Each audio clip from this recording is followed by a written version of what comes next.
Здравейте, казвам се Ивона Антонова и съм специалист по терапевтичен педикюр в Ортоцентър 2.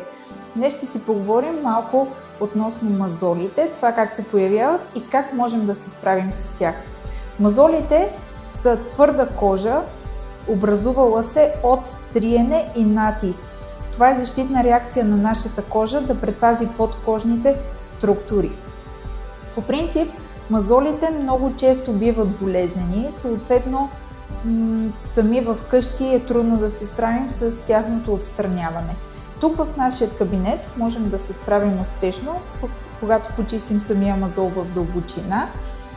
Работим неинвазивно, също така можем да препоръчаме и ортопедични индивидуални стелки, които могат да обременят мазола и така той да се появява по-рядко и по-рядко, като преждевременно почистваме засегнатото място.